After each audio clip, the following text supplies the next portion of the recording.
अस्सलाम वालेकुम दोस्तों, कैसे हैं आप लोग? ठीक हैं? पीडीएम का जलसा अभी ख़त्म हुआ है। पीडीएम के जलसे में एक अवाम की बहुत बड़ी तादाद ने शिरकत की है, इसमें कोई शक नहीं है। पीडीएम का जलसा जो है वो एक कामयाब जलसा हुआ है। वहाँ पर बड़े-बड़े ख़िताब हुए हैं, शहबाज शरीफ साहब से, मौलाना साहब से लेकर सब ने बड़े-बड़े ख़िताब किए हैं, बड़ी-बड़ी बातें हुई हैं। जलसे में मरीम नवाज़ को मिस किया गया है, जलसे में मरीम नवाज़ के डेफ़िनेट नारे लगे हैं। चारों सूबों की आवाज़ मरीम नवाज़, मरीम नवाज़।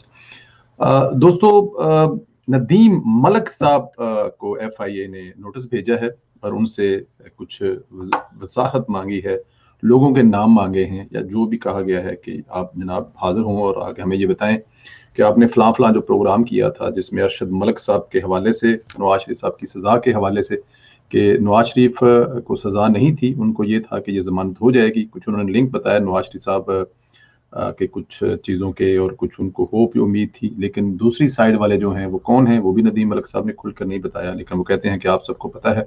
मैं भी ये कहता हूँ कि आप सबको पता है, आप खुद को पता करें कि वो कौन लोग हैं जिन्होंने कहा जी कि उनके पास एक मुल्तान में जब मलिक साहब की पोस्टिंग थी, अरशद मलिक साहब की, तो उस वक्त की वीडियो उनके को हाथ में आई, जो उन्होंने दिखाई तो उनको फैसला वही करना पड़ा जो फैसला लिख कर दिया गया, वरना वो उनकी जो नाजेबा वीडियो थी वो मेरे ख्याल में सबने देखी हुई है। तो वो ज़ाहिर है वो अगर ऑन एयर कर दिए जाते तो वो इंसान मजबूर होता है, उसकी फैमिली, बच्चे, माँ-बाप, घर होते हैं ऐसी चीज़ों से। अ, चलो वो उस वक़्त की बात थी, लेकिन ये 4 महीने पुराना इंटरव्यू है। अभी इस पे वो याद आया है कि अभी इस पे मतलब उन्होंने कराई है।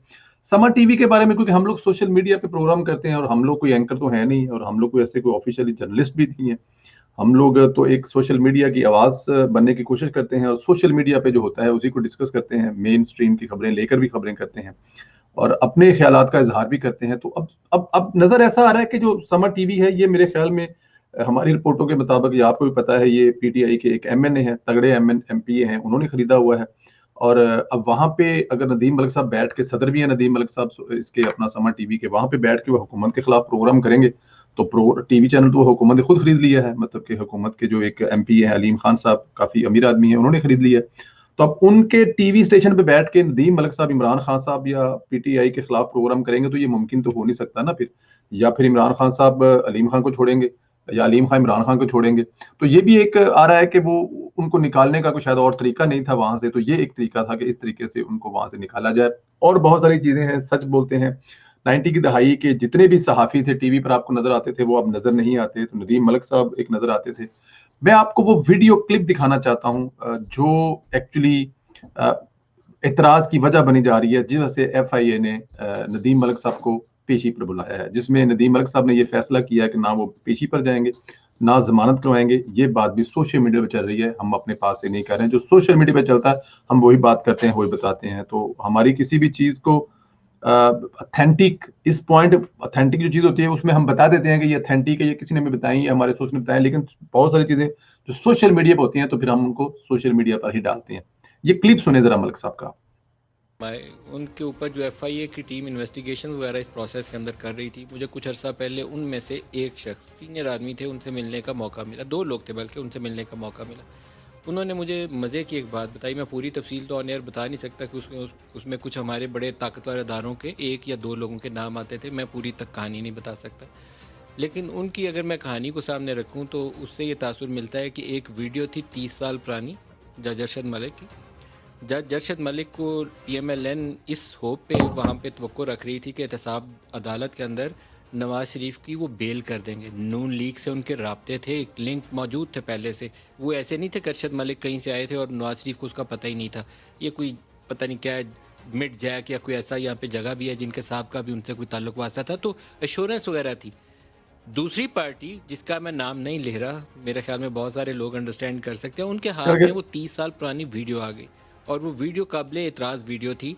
और उस काबिल एतराज़ वीडियो को 30 साल पहले जब वो मुल्तान में पोस्टेड थे उस वक्त रिकॉर्ड किया गया था। उसमें उनके साथ कोई और शख्स भी मौजूद थे और पूरी वीडियो रिकॉर्डिंग मौजूद थी।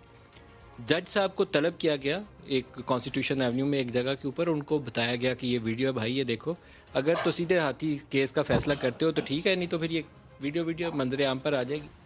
उनको यकीन दहानी कराई कि तुम फैसला करो तो तुम्हारा काम हो जाएगा।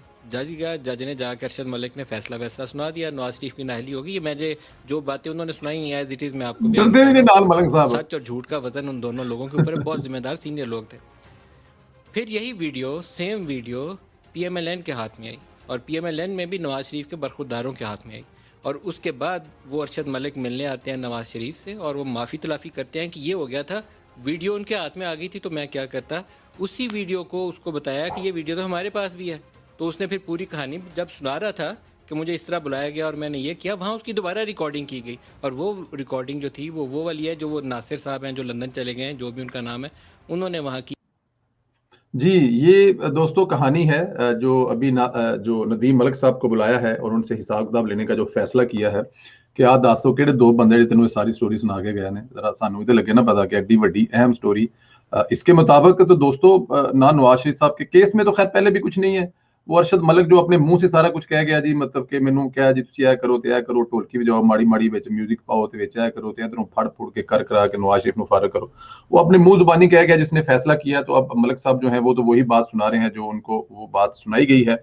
और वो कह रहे हैं कि बहुत जिम्मेदार दो बंदे हैं, उन जिम्मेदार बंदों ने ही या तो सारा कुछ करवाया होगा या उनके टोटल नॉलेज में होगा।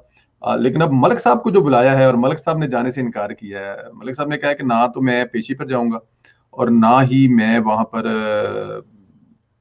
जमानत करवाऊंगा। ये सोशल मीडिया पे लिखा हुआ चल रहा है और 6 तारीख को पेशी है मलिक साहब की, जो कि मेरे ख्याल में मंगल के दिन बनता है। अब देखते हैं मलिक साहब पेशी पे जाते हैं कि नहीं जाते हैं, और अगर जाते हैं तो वो जाके वहां पे क्या कहते हैं। मेरे तो ख्याल में कि मलिक साहब को बजाय के FIR बुलाते, मलिक साहब को कोई अदालत बुला लेती और पूछती कि भी बताओ ये नवाज शरीफ के खिलाफ तो हमने ये फैसला दिया है और आप एक नई स्टोरी सुना रहे हो, तो हमें तो नवाज शरीफ को इंसाफ देना है। और अगर तुम्हारी ये बातें ठीक हैं तो लाओ उन बंदों को सामने जो बंदे ये बता रहे हैं कि मलिक अरशद था, उसने जो गलत फैसला किया है डर के किया है, उसको वीडियो दिखा के किया है ताकि वो बात क्लियर हो और हम इस मुल्क के 3 दफा रहने वाले वजीर आजम नवाज शरीफ को इंसाफ दें और वो वापस अपने मुल्क आए, आके अपने अवाम की खिदमत करे। बल्कि हो सके तो इस मुल्क का जो निज़ाम है उनसे माफ़ी भी मांगे कि जी हमने आपके साथ बड़ी ज्यादती की है, आपको जेल में रखा है, आपकी बेटी को जेल में रखा है, चलते हुए मुल्क का बेड़ा गर्क किया है। आज जिस सी पैक का रौला पड़ा हुआ है वो आज कहाँ से कहाँ होता। इन गर्मियों में जो बिल्कुल हिस्ट्री हो गई थी, पाकिस्तान में बिजली नहीं जाती थी, अभी 18-18 घंटे बिजली जा रही है। गैस की किल्लत वो भी मई जून के महीने में, इन तमाम चीजों को देने वाला था, जो ठीक करने वाला था, उससे ये कौम पूरी माफी मांगती, ये निज़ाम माफी मांगता और सजा देने वाले भी शायद अगर उनका कोई जमीर चीज टाइप हो तो वो भी माफी मांगे। अब अरशद मलिक साहब तो इस दुनिया में नहीं है, अगर वो इस दुनिया में होते तो वो जरूर शायद माफी मांगते, लेकिन वो जाने से पहले माफी मांग चुके थे, जाने से पहले माफी मांग कर गए हैं। वो जो उनकी मुलाकातें हुई हैं उन मुलाकातों में उन्होंने माफियां ही मांगी थी कि मुझे माफ कर दे, मेरे बस में कुछ नहीं था, मुझे ये वीडियो दिखाई गई थी, अगर वो वीडियो में फैसला ऐसा ना करता जो वो कह रहे थे तो फिर डेफिनेट मेरा और मेरी फैमिली का जीना मुहाल हो जाता, बच्चों का बाहर। लेकिन जज साहब अगर आप अल्लाह को तो प्यारे हो गए हैं, दुनिया को तो पता लग गया, वीडियो आ भी जाती ना तो शायद आपकी ज्यादा रिस्पेक्ट होती कि देखो जी वीडियो तो चलो इंसान से गलती होती है, मुझसे एक जवानी में गलती हुई लेकिन मैं इस पे झुका नहीं हूं, मैंने इंसाफ किया है। अगर आप इंसाफ कर जाते तो शायद इस मुल्क का आज ये हाल भी ना होता और आप भी अल्लाह ताला के हुजूर जाके सुरखरू होते कि खुदा की जात, मैंने अपनी जात या अपने बच्चों की शर्मिंदगी बचाने के लिए इंसाफ पे आंच नहीं आने दी, लेकिन आपने ऐसा नहीं किया। आज उसका रिजल्ट जो है वो पूरा पाकिस्तान भुगत रहा है। अब 6 तारीख को देखते हैं कि नदीम मलिक साहब क्या भुगते हैं। ये स्टोरी है नदीम मलिक साहब को FIR का नोटिस आने की और उनसे वजाहत तलब करने की। बाकी देखते हैं क्या होता है, कमेंट करके अपने हमें रिप्लाई जरूर कीजिएगा। बहुत शुक्रिया दोस्तों, खुदा हाफिज।